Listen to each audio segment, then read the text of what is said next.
shadows of the past, as from a faded tapestry of time's procession, slow and vast, I step to bid you bear with me, the while your fancy I engage, to look upon another age. An age when on the human tide the plumed wave of chivalry rose to its summit, sweeping wide across a nation's mighty sea. France never shone a brighter power than in this high, romantic hour. So come with me to France of old, to fiery days when hearts beat high, when blood was young and hate was bold, and sword crossed sword to do or die. For love and honor gloried then, and friendship reached its peak with men. Friends were friends in those brave days. Athos, Porthos, Aramis, aye, graved our hearts with a mystic phrase, bound our lives with a mystic tie. Come, stir your soul with our ringing call of all for one, and one for all. Come on, come on, come on!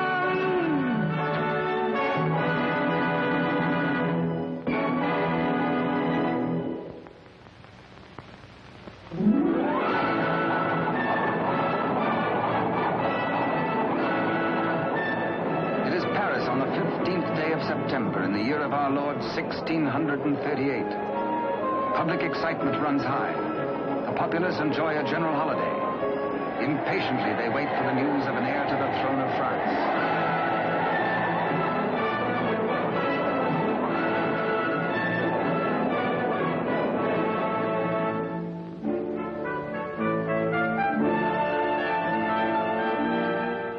His Majesty Louis XIII, King of France. Maintaining his royal authority through the wits of others, he is himself weak and vain and lives in the oily smiles of a small circle of favorites. But the court is alive with intrigue. There are parties within parties, conspiracies beyond conspiracies, plots and counterplots.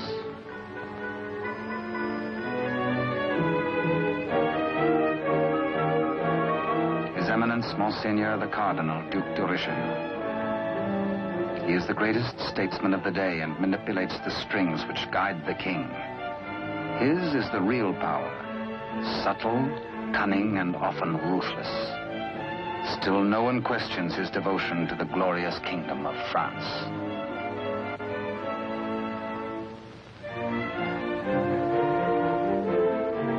On this auspicious morning, the king pays a state visit to his queen.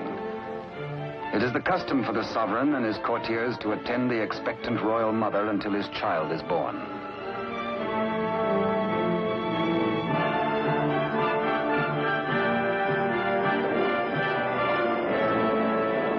D'Artagnan, of the King's Musketeers. Relieved of his duties at court for the day, he hurries to the home of his sweetheart, Constance Bonacieux. Constance is seamstress to the Queen and is expected at the palace, so she cannot tarry long.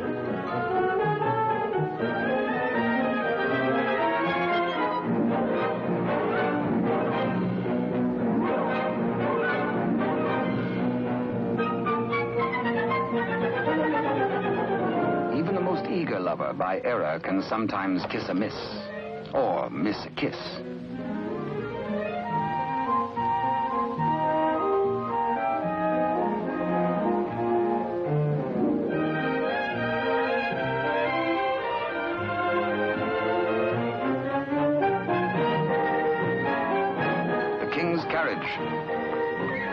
It arrives for Constance. She carries an infant's layette in a crocheted basket for the Queen. One kiss, one caress.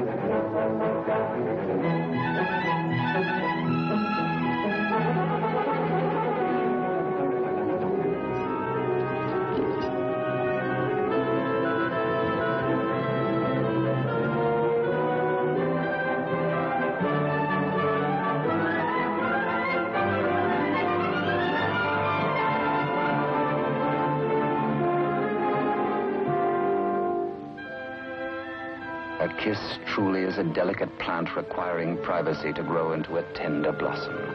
The dream of all lovers.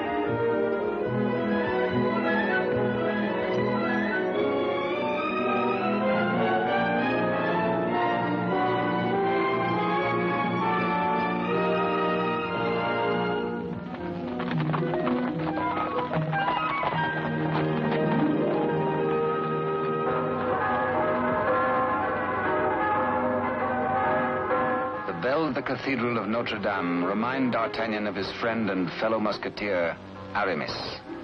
He might be in danger. Aramis had threatened to continue his flirtations with the pretty owner of a roving, provocative eye, who unfortunately is married to an officer in the Cardinal's Guards. The guardsman naturally resents these attentions from this musketeer, but is restrained. Has not the Cardinal forbidden these duels with the King's Musketeers? Hola! Famous battle cry of the Musketeers.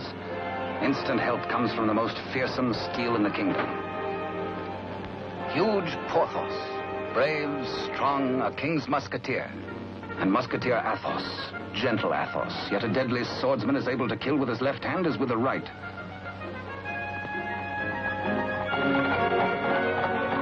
D'Artagnan! The battle is forming. The Cardinal's Guards. This is no private fight then, eh? The Musketeers against the Cardinal's Guard. It started before D'Artagnan was born. And what are the odds? 1, 2, 3, 4, 5, 6, 10 guards to 4, 5 to 2, 2.5 to 1? Too simple. Draw your skewer, Monsieur Half Guardsman. Let's measure half a point. On guard! Come, where's your challenge now? Where's your steel? What's your fear? The law? Does the Cardinal still ban a friendly fight with a musketeer or two?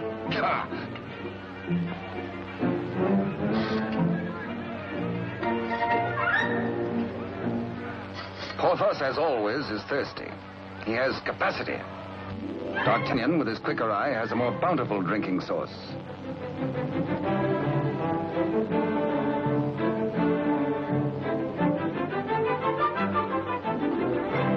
Porthos can put out a hand and pick up the pot he's slavers for. Why waste energy walking? Come, driver, come inside with us.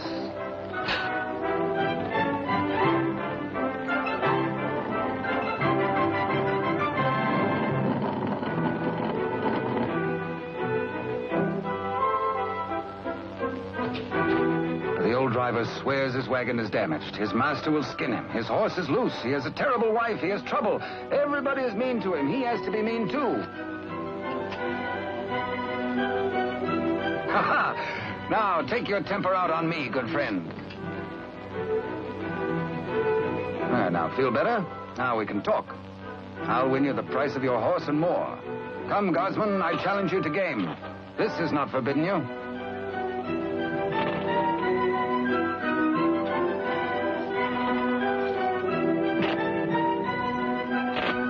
Dice are kind.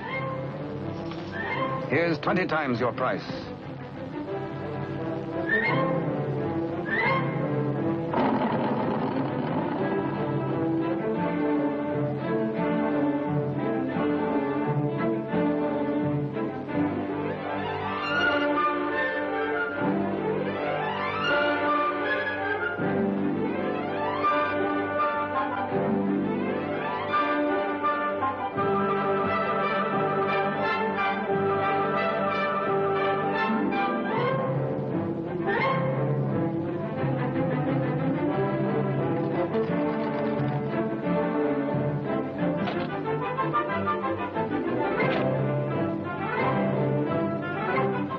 Riding high, D'Artagnan returns to the dice game. Laughing and playing a while longer, he wins hands down from a fat-headed guardsman while waiting for the late evening rendezvous with Constance. Porthos, too, has women on his mind.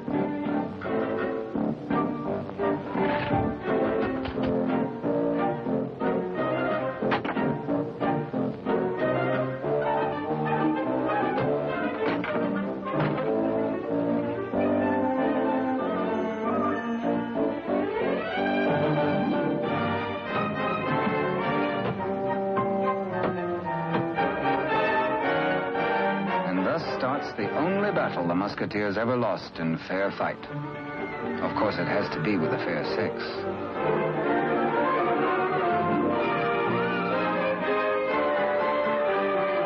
For the first time in his life, a panic-stricken Porthos screams a terrified, "Hola!" Athos hears him. Aramis springs bravely to the side of his comrades, and they flee together. But D'Artagnan hears only the pounding of a lover's heart. As the flood of battle at last sweeps close to him, he leaps to meet the foe and draws his swords. He will fight. Yes? No. Yes. No, he won't. Here, indeed, discretion is the better part of valor. Caught between the she-devils and the deep blue sea, they choose the water.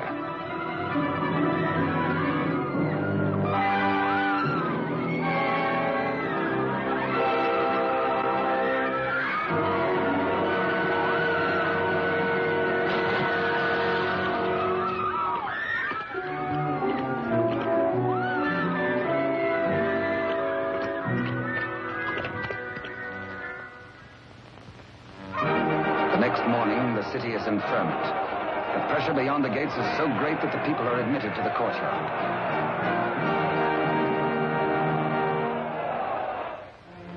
Adjoining the Queen's apartment, Constance prepares the layette.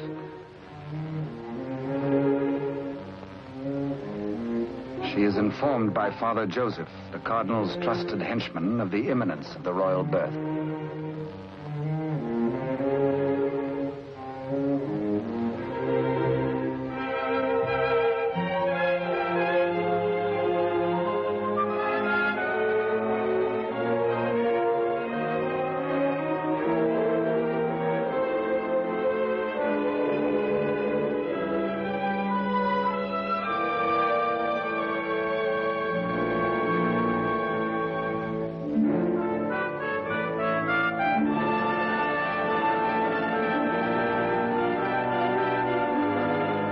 And so a prince is born to France, one day to become Louis XIV.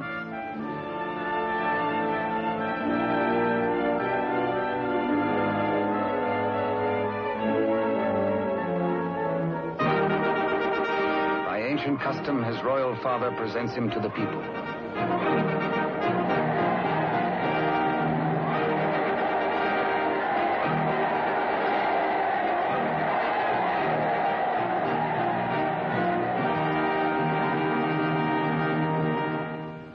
But in the Queen's bedroom, another cry is heard. One of those rare turns of destiny. And Constance is the first to warn the tired, dozing midwife.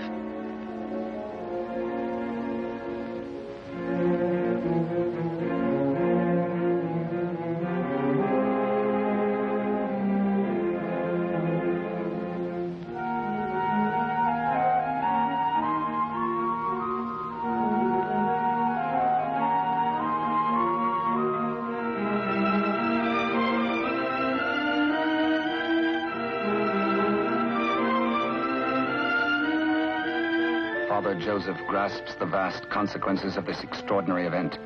This news must be conveyed discreetly to Cardinal Richelieu before it gets abroad. He writes a message inside the wrapper of some medicine. He intends it for the Cardinal's eyes alone.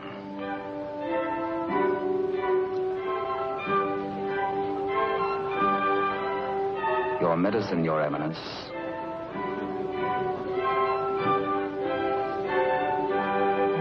Duke de Rochefort, conniving head of the most powerful faction in court, working always in self-interest against the king and cardinal, pretending loyalty to both.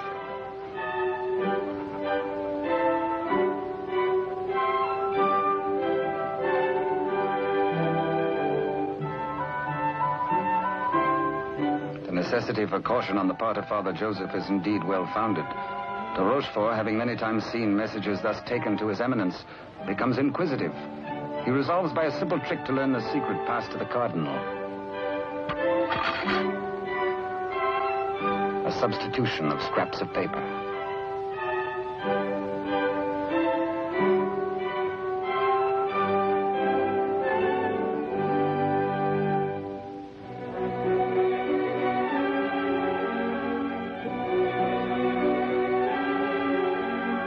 The Cardinal realizes that enemies of the regime can do irreparable damage.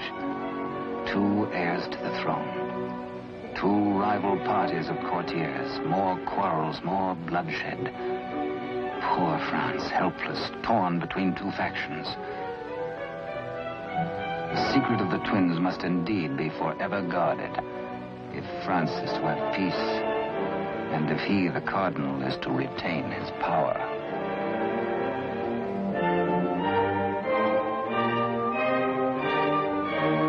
No pretender, this.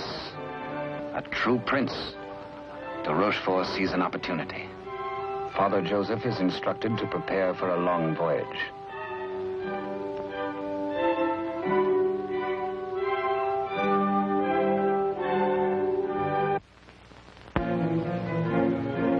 The Cardinal has a plan. He sends a page to summon de Rochefort.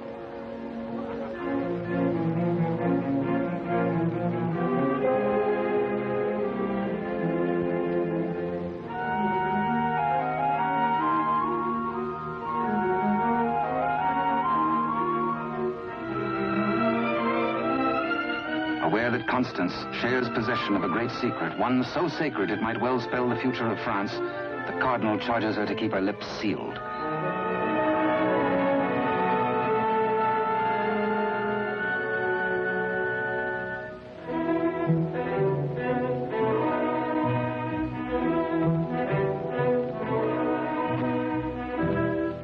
Richelieu entrusts the wily de Rochefort with Constance's safety. She must not be permitted to see anyone until further notice. The Cardinal is not at liberty to tell his reasons, but de Rochefort is making his own plans.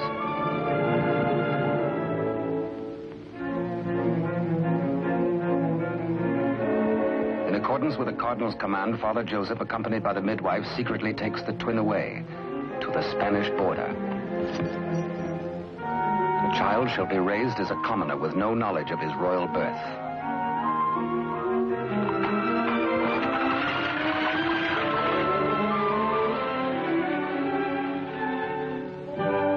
Meanwhile, in the great ballroom, the king holds a reception in honor of his firstborn. Had he known the cradle should have held 2 sons, he might have been less self-satisfied with the Cardinal's congratulations.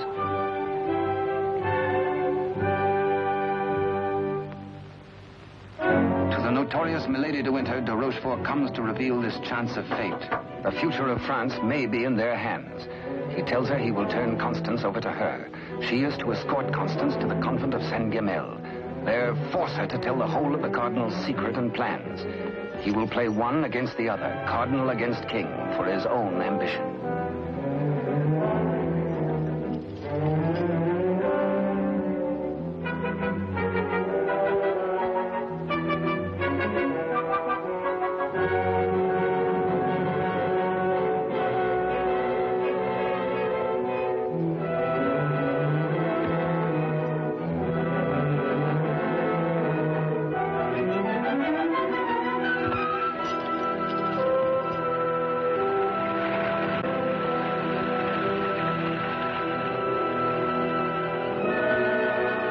Constance to be... One of the chair carriers runs with the news to the musketeers' barracks.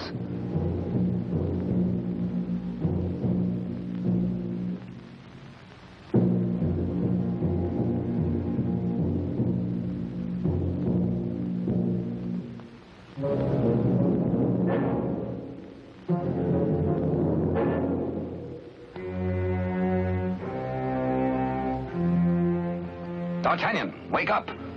Constance taken by force, by de Rochefort.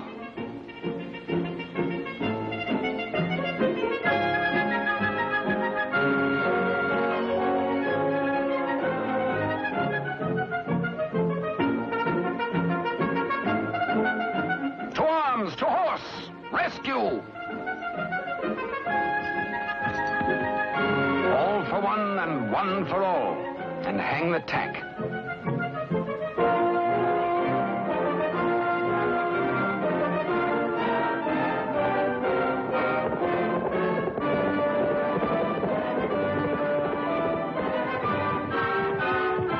The wily cheat is in no mood to cross steel with this angry Gascon bent on justice.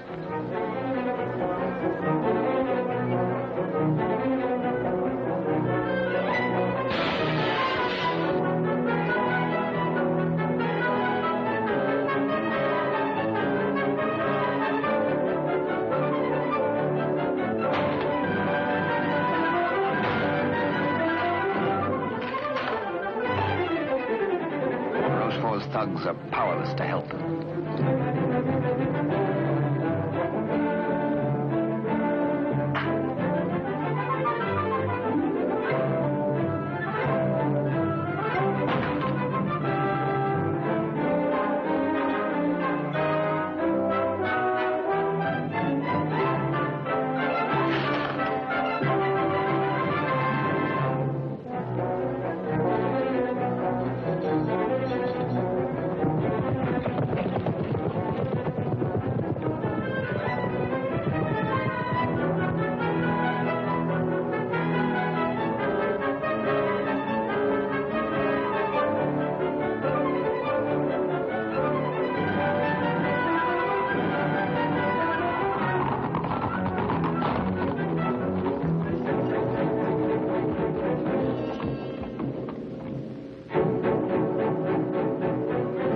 Rochefort is stubborn. He will not talk. He has to be persuaded.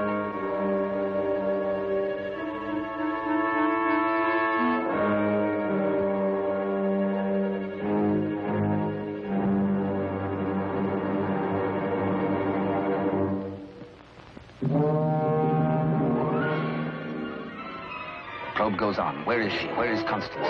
Talk or fall 200 feet to the bottom of the well. Talk or die.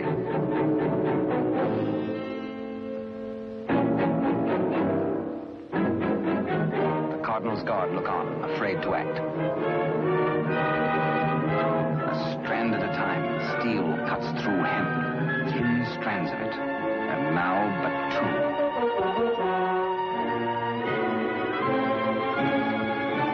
Now 1. De Rochefort breaks. The convent of Saint-Guerre.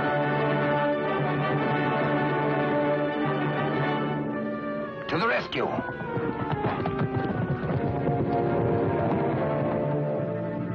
A stableman granted audience with the Cardinal tells of de Rochefort's trickery and capture and of Constance's abduction by Milady de Winter.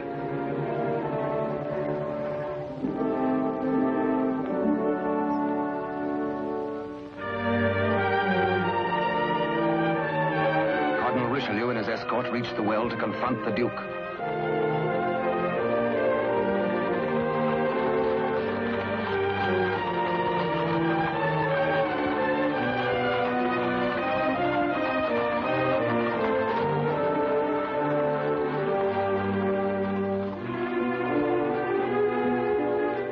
Accused, exposed, a nervous, bedraggled penitent. He confesses that he has indeed played traitor. His Eminence breaks de Rochefort, stripping him of his authority and titles, banished from both court and country forever.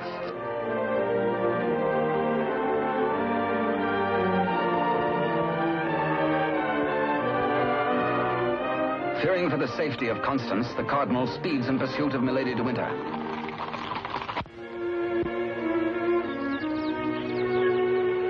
Before dawn the next morning, the convent of Saint-Guerre.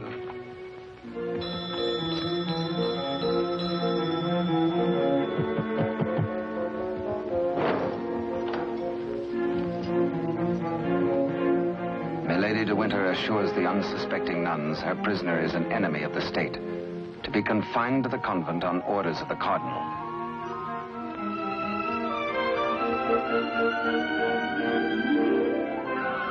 The banished de Rochefort, smarting under his humiliations, lingers in Paris. All is not lost. He uses the last of his wealth in a desperate gamble and buys the services of ruffians.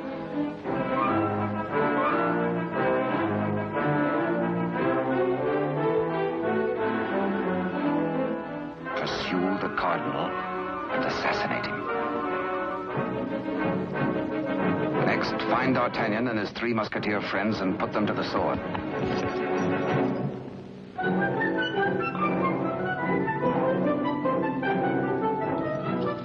Rochefort still dreams of himself in terms of the most powerful man in France. The path to power is open if Milady de Winter secures the secret from Constance.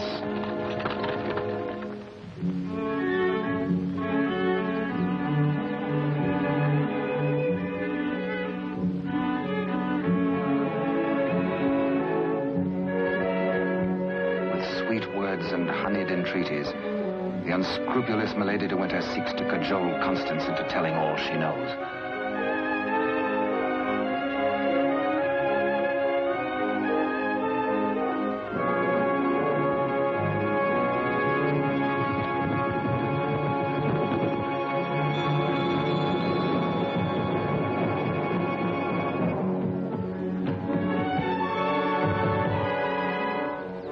No, Constance Bonacieux is not here. But he hears her voice.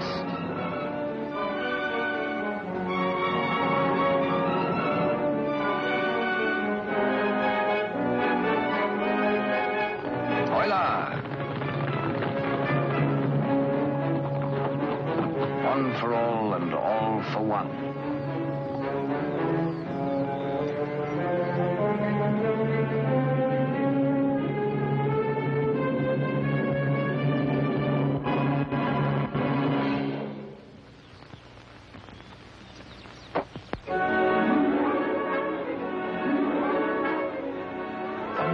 Public criminal, burnt by a branding iron into her flesh, a sign to all.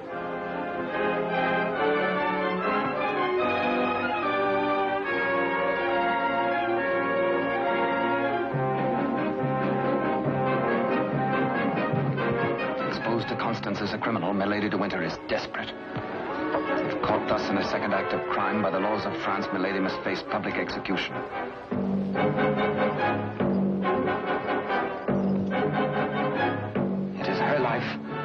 Or that of Constance.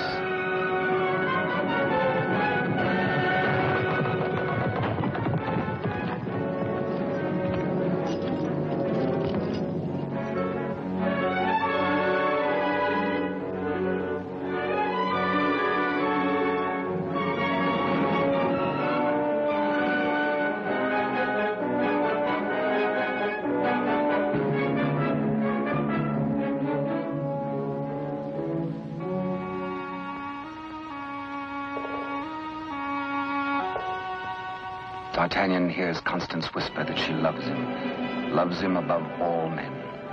And then she murmurs 3 words, the other one, the other one.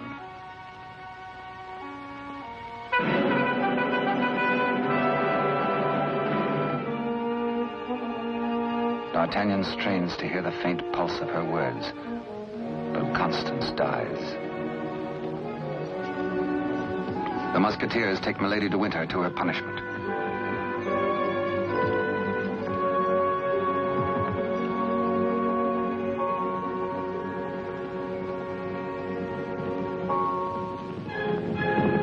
His Eminence the Cardinal has traveled through the night.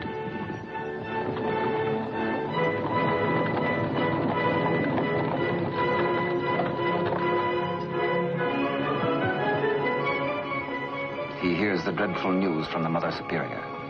Constance is dead.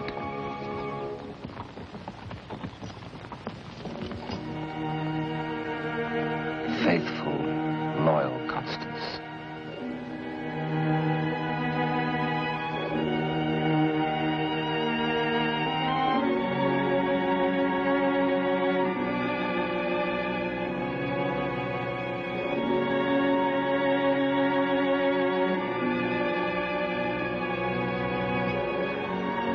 Arrest the murderess, Milady de Winter, and all in concert with her.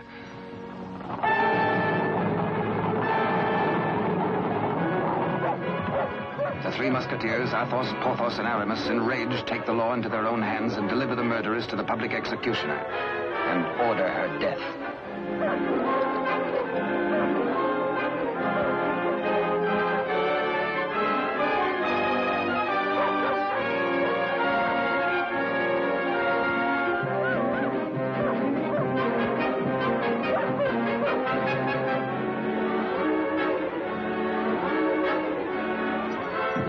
Rochefort's cutthroats close in on the Cardinal's troop.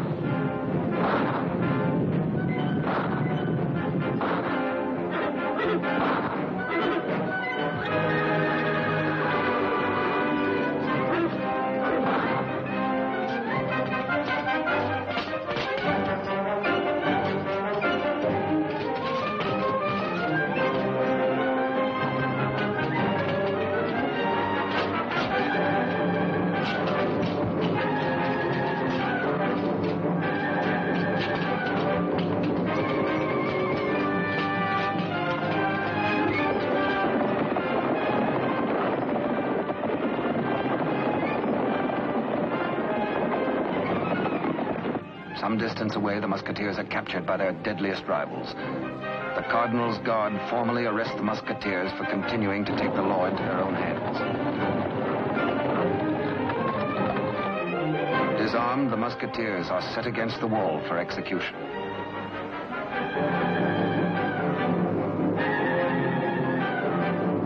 Your guards would take the lives of my friends.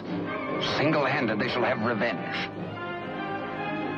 The Cardinal asks a moment to ponder. Constance dead. A murderess executed. Enough blood has been shed. Now this strife twixt musketeer and guard shall end.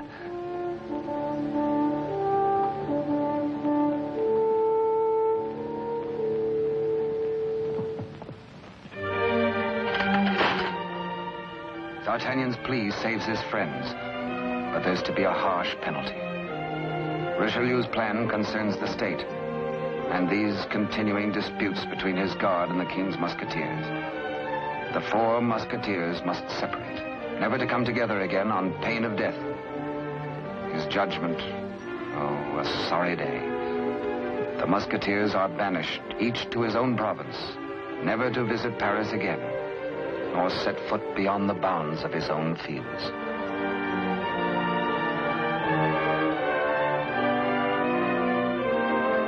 As for you, D'Artagnan, a splendid soldier, reliable, devoted too. You henceforth shall be bodyguard of the future king, beloved of France, the nation's one.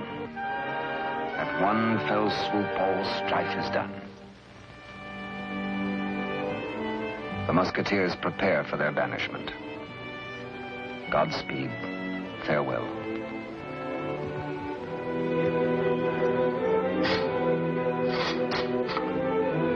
Eternal friendship, it shall not pall.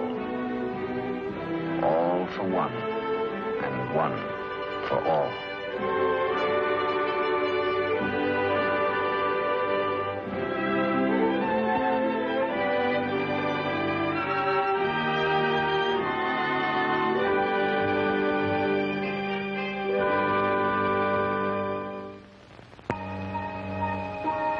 "5 years have passed. France is at peace. The infant prince grows to boyhood. Cardinal Richelieu, driven hard by the responsibilities of high office, lives in semi-retirement. And a royal father educates his son in courtly etiquette.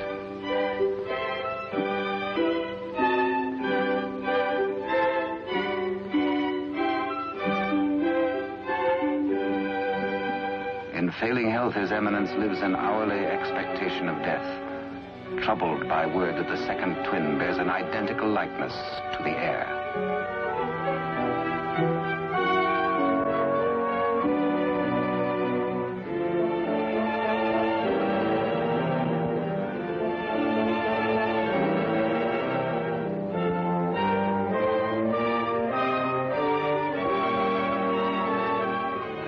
Inherent are obvious and weigh heavily on the Cardinal's mind. He decides he must protect the prince somehow. His Eminence provides that the rightful twin may always be identified from the other. With the aid of the court jeweler, he caused a gold doubloon to be broken. The smaller piece hangs on a chain around the throat of the infant prince. And its mate he places about the neck of Captain D'Artagnan.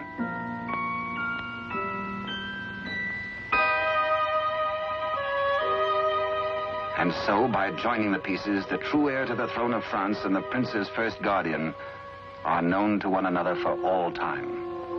He starts to say, I hold a secret. But the chill hand is upon him. The life spring ebbs, and the great voice is silenced.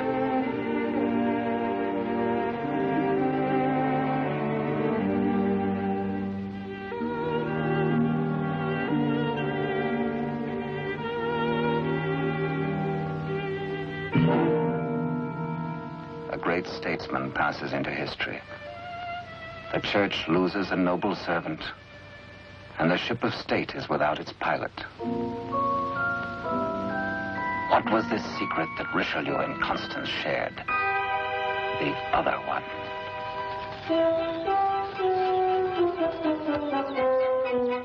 Across the Spanish border, the prince's twin brother is reared by servants of the late cardinal. The banished de Rochefort, living nearby, holds the twin under his very eye. He bides his time. He has only to wait patiently for the proper day.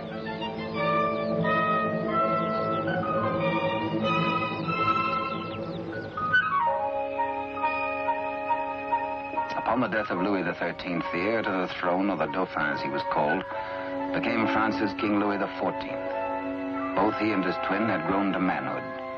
The brothers are alike as two peas in a pod.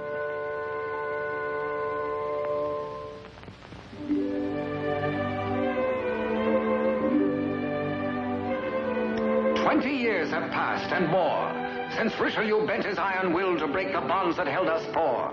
But Porthos, Athos, Aramis, I will ride once more. Once more we'll heed the clarion call of all for one and one for all.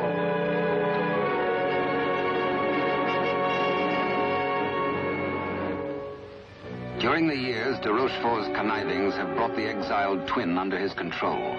Secretly, they have returned to Paris. De Rochefort has lavished upon the usurper the trappings of royalty, teaching him to copy even the handwriting of his brother, the king. Yet the quality of the spirit so generous in the king is replaced in the brother by hatred and viciousness.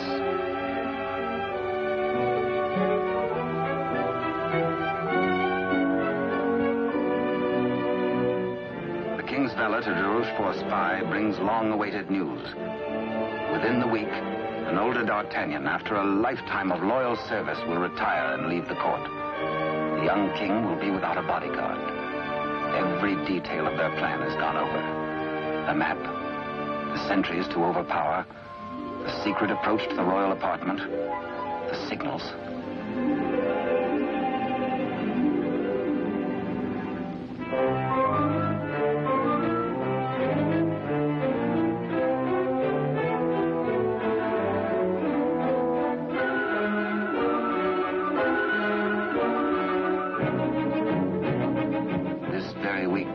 Tells the pretender, you will be His Majesty Louis XIV, King of France.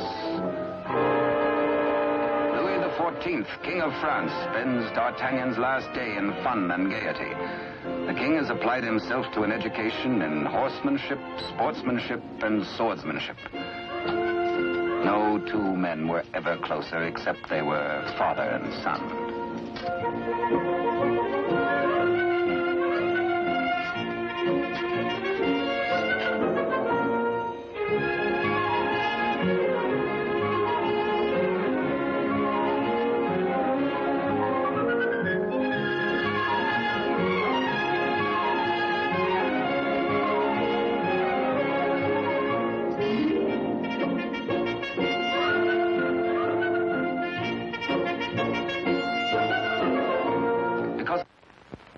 Early, D'Artagnan enters the royal bedchamber to bid the king goodbye. Tonight he feels happy. His service is done. His king is secure. The state is safe. But by some odd premonition, the coins are matched on this final night of parting.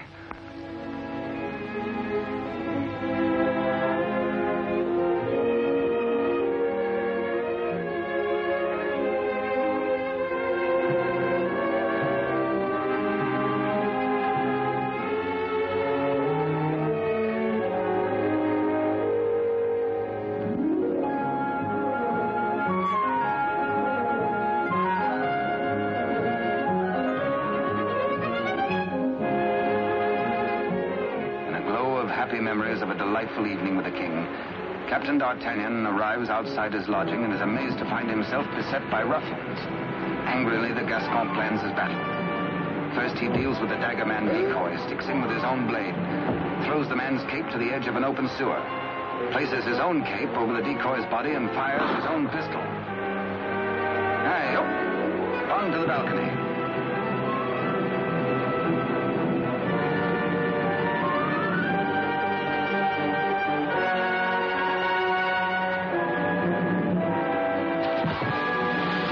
There, they believe, goes D'Artagnan.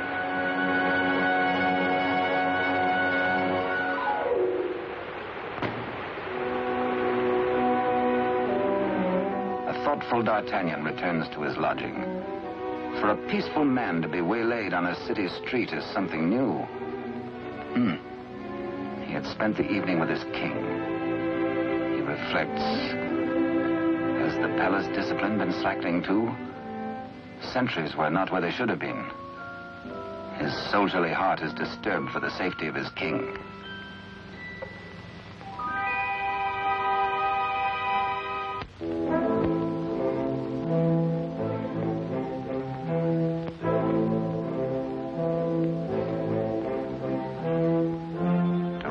Plan is working without a hitch. Sentries at the outer gate have been overpowered. Entry is forced into the inner quadrangle. The palace is entered through a servant's postern leading to long-forgotten cellars. Success. No sound, no word, no warning.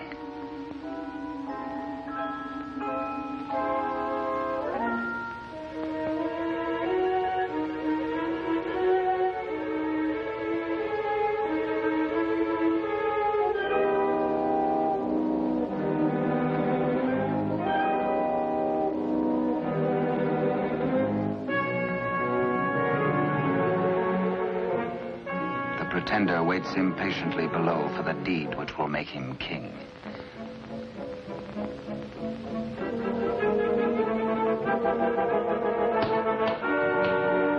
In the anteroom to the king's bedchamber, de Rochefort's maggot awaits his master's signal, ready for the final treachery.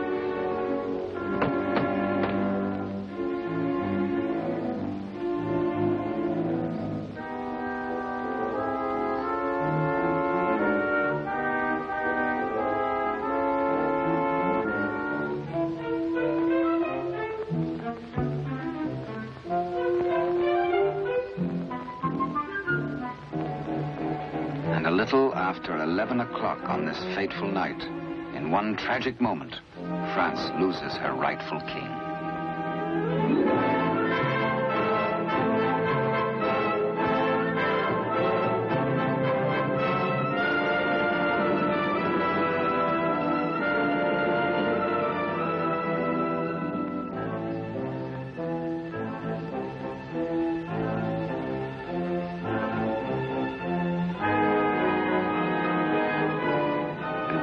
Uncertain if he dreams or not, King Louis XIV, surrounded by strangers, looks unbelievingly at a venomously mirrored likeness of himself.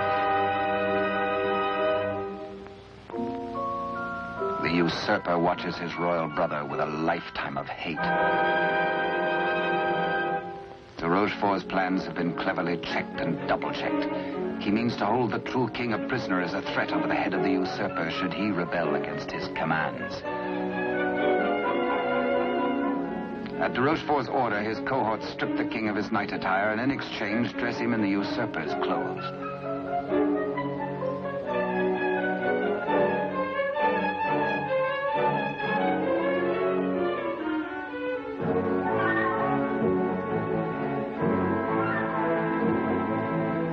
Into the palace cellars, a messenger reports breathlessly. D'Artagnan is dead. His body thrown in the river. Complete triumph at last.